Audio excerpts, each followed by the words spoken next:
এবার রাষ্ট্র হিসেবে ফিলিস্তিনকে স্বীকৃতি দিতে যাচ্ছে ফ্রান্স। ফ্রান্সের প্রেসিডেন্ট এমানুয়েল ম্যাক্রো ঘোষণা দিয়েছেন, আগামী সেপ্টেম্বরে জাতিসংঘের সাধারণ পরিষদে ফিলিস্তিনকে রাষ্ট্র হিসেবে স্বীকৃতি দেবে তার দেশ। 24 জুলাই এক্সে দেওয়া এক বিবৃতিতে তিনি এই সিদ্ধান্তের কথা জানান।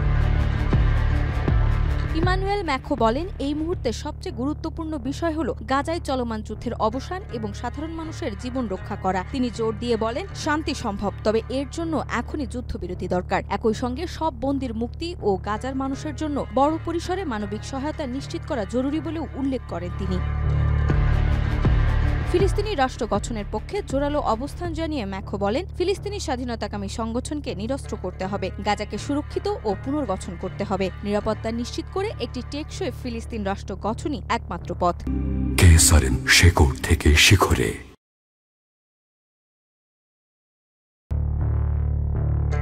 তবে এর জন্য ফিলিস্তিনের পক্ষ থেকেও কিছু শর্ত মানার কথা বলেন তিনি, যেমন ফিলিস্তিনকে নিরস্ত্রকরণে সম্মত হতে হবে এবং ইসরায়েলকে পূর্ণ স্বীকৃতি দিতে হবে। তার মতে এই পদক্ষেপগুলোই মধ্যপ্রাচ্যের টেকসই শান্তি ও সবার নিরাপত্তা নিশ্চিত করবে, এর কোনো বিকল্প নেই। ম্যাক্রো আরও বলেন, ফ্রান্সের নাগরিকেরা মধ্যপ্রাচ্যে শান্তি চায়, শান্তি সম্ভব যদি সবাই চায়। ফরাসি, ইসরায়েলি, ফিলিস্তিনি, ইউরোপীয় ও আন্তর্জাতিক সব পক্ষের প্রতি তিনি দায়িত্বশীল ভূমিকা রাখার আহ্বান জানান। এই ঘোষণার মধ্য দিয়ে ফিলিস্তিনি রাষ্ট্র গঠনের দাবিতে আন্তর্জাতিক পরিসরে আরও এক গুরুত্বপূর্ণ সমর্থন যোগ হল।